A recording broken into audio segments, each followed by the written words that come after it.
बघा मी दिल्लीमध्ये दिल्ली घर नसताना तिथं 35 दिवस बसून राहिले. संभाजीनगर तर माझं घर इथून तुम्ही हलणारच नाही. तुम्ही जर बसायला तयार असेल मी तुमच्यासोबत. महाराष्ट्रातील स्पर्धा परीक्षा देणाऱ्या विद्यार्थ्यांच्या नशिबी असलेला मनस्ताप संपण्याचं नाव घेत नाहीये. काल मुंबई हायकोर्टाच्या लिपिक आणि स्टेनो पदासाठी पार पडलेल्या टायपिंग परीक्षेत सावळा गोंधळ उघडकीस आला. छत्रपती संभाजीनगरसह राज्यभरातील विविध केंद्रांवर तांत्रिक त्रुटींमुळे परीक्षेचा अक्षरशः बोजवारा उडवला. काल परीक्षा केंद्रावर पोहोचलेल्या अनेक विद्यार्थ्यांचे सर्व्हर बिघाडामुळेच लॉग इनच झाले नाही. सरावासाठी आणि प्रत्यक्ष टायपिंगसाठी दिलेले कीबोर्ड खराब होते. इतकेच नाही तर अधिकृत संकेतस्थळावर कोणतीही पूर्वसूचना न देता शेवटच्या क्षणी स्क्रीन टू स्क्रीन परीक्षा घेतली जाईल अशी माहिती देण्यात आल्याने विद्यार्थ्यांची मोठी तारांबळ उडाली. झाले मुलांना कीबोर्ड खराब आले. मी स्वतः ऍप्लिकेशन दिलं की मला प्रॉब्लेम आले. इवन माझा पॅसेज पूर्ण होऊन तेथे एरर दाखवला, पूर्ण रेड पॅसेज दाखवला. 28 चुका असताना माझा पूर्णपणे 0 मार्क्स दाखवले गेले आणि अर्ध्या मुलांना मार्क दाखवले गेले, अर्ध्या मुलांचे दिसलेच नाही. त्यानंतर लॉग इन एका इथे जर 10 मुलं बसले, एकाने लॉग इन केलं तर प्रत्येकाचा टायमर कसं काय सुरू झाला? जर मी लॉग इन केलंच नव्हतं तर माझं त्याच्यानंतर टायमिंग सुरू व्हायला पाहिजे. त्यांनी त्यांचा टायमिंग सगळ्यांच्या सोबत, एका मुलाने जरी लॉग इन केलं तर तो सगळ्यांचं सुरू होऊन गेला. त्यानंतर कीबोर्ड तर खराब आले, बटन एकदा दाबून राहिलं की तो तसाच. बाकीचं तुम्ही पॅसेज टाईप करा, काही नाही करा. आमचे कीबोर्ड आम्हाला अलाउ नाही केले जेव्हा त्यांना रिप्लेस केलं गेलं. मी सगळ्या मुलांचं बोलते, माझ्या एकटीचा प्रॉब्लेम नाही सांगते. त्यानंतर प्रिंट आउट जेव्हा आली आहे तर माझं 2 पेजचं पॅसेज झालं असताना माझा एकच पॅसेज दाखवला, तो पण अर्धवट. मी सही नाही केली, त्यांनी मला सहीसाठी फोर्स केला. माझा पॅसेज पूर्ण झाला. मी एवढा वेळ सकाळी पहिल्या शिफ्ट पासून तर आतापर्यंत टील तिथे होती.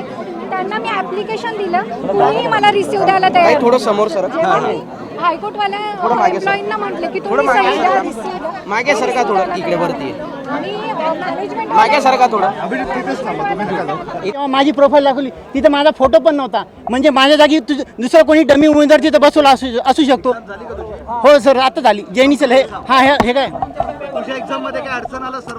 सर? मग मी बायोमेट्रिकचं सांगू लागलो, म्हणजे फ्रॉडचं सांगू लागलो सर मी. म्हणजे तिथं माझ्या दुसरा कोणी आणून बसू शकतो ना. बायोमेट्रिक नाही झालं, रेटिना स्कॅन काहीच नाही झालं ना सर. म्हणजे माझं आधार कार्ड, पॅन कार्ड काहीच बघितलं नाही. मला डायरेक्ट कोणी डायरेक्ट बसून हायकोर्टाचा इथे टायपिंग टेस्ट होती क्लर्क पदाची. यामध्ये काय झालं की दरवेळेस जसं होतं की बॉम्बे हायकोर्ट स्वतः ही एक्झाम कंडक्ट करत असतं, परंतु यावेळेस अचानक बॉम्बे हायकोर्टाने बाहेर प्रायव्हेट सेंटरला ही परीक्षा दिलेली आहे. अशा सेंटरला दिली आहे जेथे की मूलभूत सुविधांचा अभाव आहे, जे की कीबोर्ड व्यवस्थित नसणं, काही ठिकाणी सॉफ्टवेअरचा प्रॉब्लेम येतोय. आता माझा पहिला शिफ्ट मध्ये पेपर झाला, आमच्या सेंटरला पण तशाच प्रकारे भरपूर ठिकाणी झालेला आहे. तर मुलांची हीच मागणी आहे की हे जे कीबोर्ड प्रॉब्लेम आले, मूलभूत सुविधा मिळाल्या नाहीत सेंटरला, त्यानंतर सर्व्हर डाऊन झालं, या सगळ्या प्रकारचे जे झाले, तर आम्ही आता खूप दुरून आलेलो आहेत सर. तर सगळे मुलं असेच ग्रामीण भागातून इथं आलेले आहेत वर्षभर अभ्यास करून. तर आमची एकच मागणी आहे की ही री एक्झाम झाली पाहिजे आणि ही एक्झाम स्वतः कोर्टाने दरवर्षीच्या पॅटर्न प्रमाणे मान्य उच्च न्यायालयाने ही स्वतः कंडक्ट केली पाहिजे. सकाळी 10 वाजता सेंटरच्या आत गेलेले विद्यार्थी दुपारी 3 वाजेपर्यंत बाहेरच आलेत नाही. त्यामुळे दुसऱ्या बॅचच्या विद्यार्थ्यांना तासनतास उन्हात सेंटर बाहेर ताट काढत उभं राहावं लागलं. भंडारा, चंद्रपूर, गडचिरोली यांसारख्या दूरवरच्या जिल्ह्यातून मोठ्या आशेने आलेले विद्यार्थ्यांना या सावळ्या गोंधळाचा मोठा फटका बसला. परीक्षा केंद्रावरील हा अनागोंदा कारभार पाहून विद्यार्थ्यांचा पारा चढला. आयोजकांनी ऐकून न घेता अरेरावीची भाषा वापरल्याचा आरोप करत विद्यार्थ्यांनी थेट न्यायालयाच्या प्रांगणातच आंदोलन सुरू केलं. माहिती मिळताच कॉक्रोच जनता पार्टीचे अध्यक्ष अभिजित दिपके यांनी तिथे धाव घेत विद्यार्थ्यांची भेट घेतली. ऑनलाईन परीक्षा घेण्याची लायकी नसेल तर परीक्षा घेता कशाला असा टोला लगावत त्यांनी प्रशासनाच्या कारभारावर कडक शब्दात ताशेरे ओढले.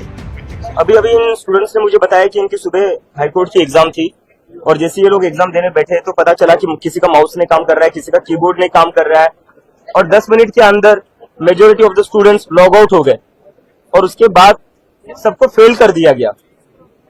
तो ये तो इन बच्चों का फेलियर नहीं, ये सिस्टम और सरकार का फेलियर है जो ऑनलाइन एग्जाम नहीं ले पा रही है. उसके बावजूद भी इतने सारे जो यहाँ पर सैकड़ों बच्चों को एक साथ फेल कर दिया इन लोगों ने.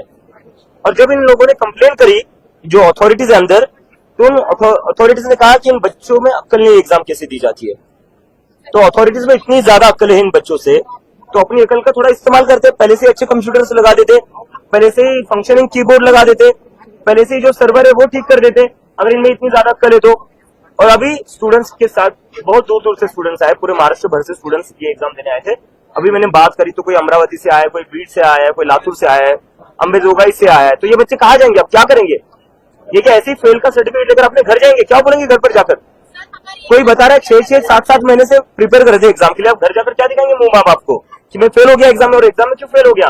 सर्वर काम नहीं कर रहा था।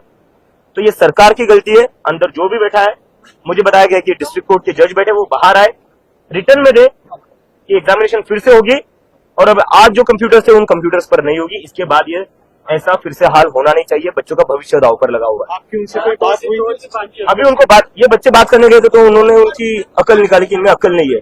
तो अभी मैं चाहता हूँ डिस्ट्रिक्ट जज को अगर बात करनी है तो वो यहाँ नीचे आ जाए, नीचे आकर सबके सामने बात करें। कहीं ना कहीं आपने स्कूल का जो मुद्दा निकाला था इंफ्रास्ट्रक्चर का, उसी तरीके से अभी कॉलेज के जो स्टूडेंट्स है उनके एग्जाम में भी एक तरीके से इंफ्रास्ट्रक्चर का ही मुद्दा सामने आ रहा है। जैसा स्टूडेंट कह रहे हैं कि कहीं पे कीबोर्ड काम नहीं कर रहा है, कर्सर बराबर नहीं दिख रहा है, आप क्या कहना चाहेंगे इस एग्जाम में? मुझे इस पर ये लगता है कि अगर आपके पास इंफ्रास्ट्रक्चर नहीं है, अगर आप ऑनलाइन एग्जाम करवा नहीं सकते, तो आप क्यों ऑनलाइन एग्जाम करवा रहे हो? किस चीज के लिए करवा रहे हो?